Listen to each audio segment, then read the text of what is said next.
Bismillahirrahmanirrahim. Assalamualaikum warahmatullahi wabarakatuh. Hai anak-anakku kelas 8 unggulan. Pada pertemuan kali ini kita masih membahas tentang gerak lurus. Khususnya untuk pertemuan kedua ini kita akan mempelajari pembahasan contoh-contoh soal terkait dengan gerak lurus baik GLB maupun GLBB. Untuk GLB atau gerak lurus beraturan, ada satu hal yang harus kita pahami ya. Kita ingat bahwa kalau bicara tentang GLB berarti bicara tentang gerak benda yang kecepatannya tetap atau tidak mengalami perubahan kecepatan. Nah, contoh soal nomor 1 kita baca bareng-bareng. Sebuah kereta api berangkat dari kota A menuju kota B yang berjarak 120 km. Kereta berangkat dari kota A pada pukul 7.00 dan tiba di kota B pada pukul 10.00. Jika lintasan kereta api ini dianggap lurus dan kecepatan kereta api dianggap tetap, tentukan kecepatan kereta api tersebut.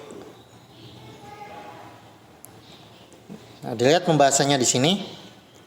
Dari soal di atas kita ketahui bahwa waktu yang diperlukan dari kota A ke kota B ya, berangkat pukul 7 kemudian sampai pukul 10 berarti ada selang waktu 3 jam. Jadi waktu yang dibutuhkan dari kota A ke kota B adalah 3 jam. Kemudian jarak dari kota A menuju kota B itu 120 km. Nah, kenapa Bapak bilang di sini jarak bukan perpindahan? Nah, karena ini kita anggap bahwa jarak dengan perpindahannya di sini posisinya sama. Ya, karena terjadi perpindahan posisi atau kedudukan kota A ke kota B. Jadi dianggap bahwa jarak itu sama dengan perpindahannya, yaitu sebesar 120 km.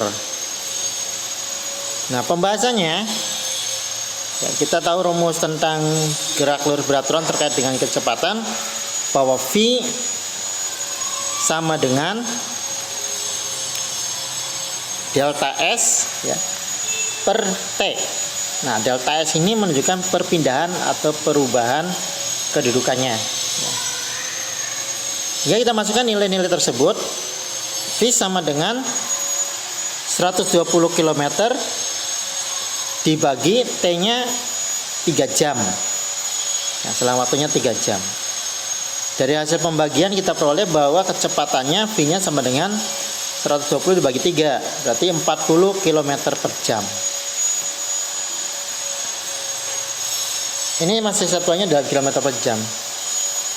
Kalau kita ingin rubah satuan kilometer per sekon di kelas 7 sudah kita bahas bahwa bisa kita hitung dengan 40, kita rubah 40 km-nya kita rubah menjadi meter, dan per jam 1 jamnya dirubah menjadi detik. Jadi nanti 40 dikali 1000 dibagi 3600 sekon, sehingga diperoleh 11,11 meter per sekon.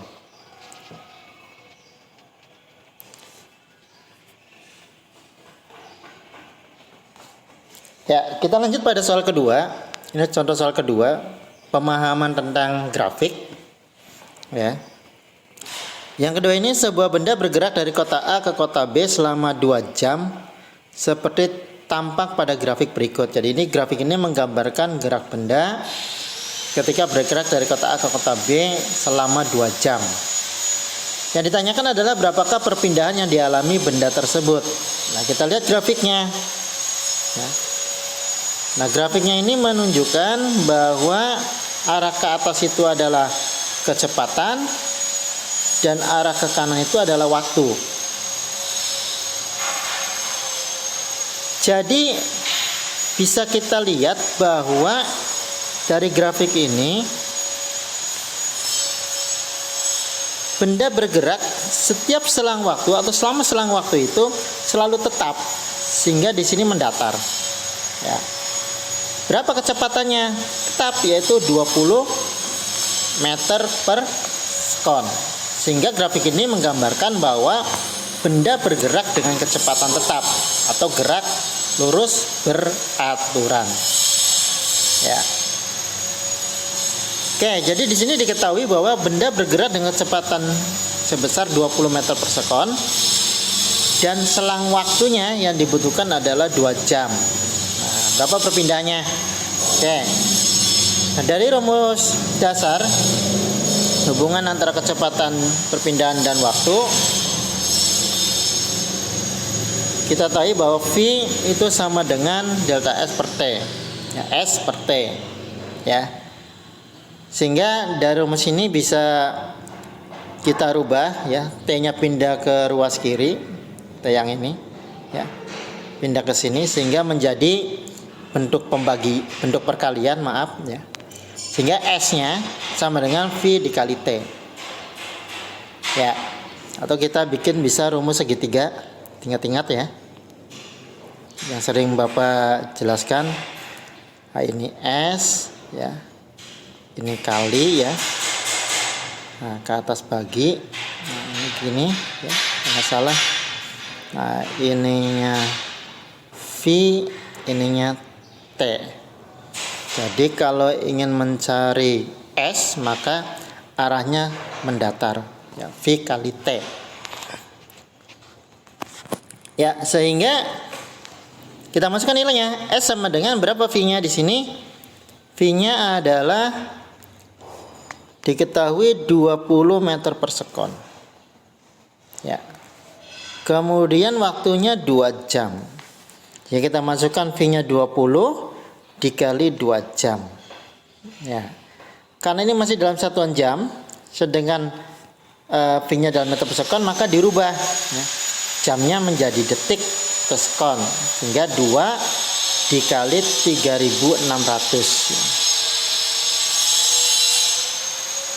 Sehingga diperoleh 7200 ton. Sehingga perpindahannya sama dengan 20 dikali 7200 ton, sama dengan 144.000 meter, ya. Ini bisa disederhanakan, 1000 itu, ya, itu nilainya adalah sama dengan kilo, ya. Jadi bisa kita tulis bahwa S sama dengan 144 kilometer. Oke, itu contoh pada gerak lurus beraturan. Sekarang tentang gerak lurus berubah beraturan. Nah, ini perlu dipahami bahwa untuk GLBB ini adalah gerak benda yang mengalami perubahan kecepatan. Kecepatannya naik disebut dengan dipercepat. Kalau kecepatannya turun sampai dengan berhenti, maka dikatakan diperlambat. Dan perlu diingat, kalau terkait dengan percepatan, maka di sini ada perubahan kecepatan dibagi dengan waktu, ya. Delta V dibagi delta T. Contoh soalnya, misalnya ini sebuah partikel melaju dengan percepatan tetap, ya, 3 meter per sekon kuadrat.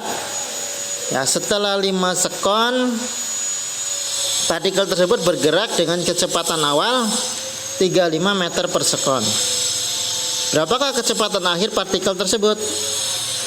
Ya, jadi dari soal ini bisa kita ketahui bahwa percepatan benda adalah 3 meter per sekon. Kemudian kecepatan awal, nah ini kecepatan awal, ya, 35 meter per sekon. Selama atau selang waktu, ya, 5 sekon, ya. Kemudian kita masukkan nilai-nilai ini ke dalam persamaan terkait dengan percepatan. A sama dengan delta V per delta T. Atau bisa kita rubah, ya, karena delta V itu sama dengan perubahan kecepatan, jadi kecepatan akhir dikurangi kecepatan awal. Maka dari rumus yang di atas ini bisa kita rubah menjadi rumus yang di bawahnya. Jadi VT sama dengan VO ditambah ya, VT sama dengan VO ditambah AT. Nah, kita masukkan tinggal nilai-nilainya. VT sama dengan VO-nya 35 ditambah ya, percepatannya A dikali waktunya 3 dikali 5. Jadi VT sama dengan 35 ditambah 3 kali 5 hasilnya 15, sehingga kecepatan akhirnya diperoleh adalah 50 meter per sekon. Oke, kita lanjutkan. Untuk soalnya nomor 2 masih terkait dengan GLBB. Di sini juga kita pahami grafik ya. Kalau ada grafik semacam ini, maka ini menggambarkan grafik GLBB ya, karena ini ke arah atas itu kecepatan sama kayak tadi ya, ke arah mendatarnya ke kanannya adalah waktu. Dan ini dilihat bahwa grafiknya naik dari kecepatan 10 menjadi 40, berarti terjadi perubahan kecepatan. Maka ini menunjukkan GLBB dipercepat. Oke, kita bahas di sini ya. Dari soal ini, dari grafik ini diketahui bahwa kecepatan awalnya VO-nya adalah 10 ya. Kemudian kecepatan akhirnya ini akhir ya. Ini 40. Kemudian selang waktunya selama bergerak ini adalah 5 sekon atau 5 detik. Sehingga bisa kita hitung berapa percepatannya, yaitu dengan rumus A sama dengan delta V per delta T. Atau ya, tadi sudah kita bahas bahwa delta V itu perubahan kecepatan, yaitu kecepatan akhir dikurangi kecepatan awal, Vt dikurangi VO ya, dibagi delta T. Delta T-nya adalah selang waktunya. Kita masukkan nilai-nilainya. Vt-nya 40 dikurangi kecepatan awalnya 10 ya, sehingga diperoleh 30, kemudian dibagi selang waktunya 5. Sehingga diperoleh hasil pembagian ini percepatannya adalah 6 meter per sekon kuadrat. Ya. Seperti itu pembahasannya ya, tentang contoh-contoh menghitung konsep GLB dan GLBB melalui suatu soal. Oke, selanjutnya silakan kalian kerjakan latihan soal. Tidak jauh berbeda dengan yang tadi Bapak jelaskan ya, contoh-contoh soal. Jika ada pertanyaan silakan kalian bisa langsung japri melalui nomor WA Bapak. Ada 4 soal ya. Bapak cukupkan ya. Bapak akhiri. Wassalamualaikum warahmatullahi wabarakatuh.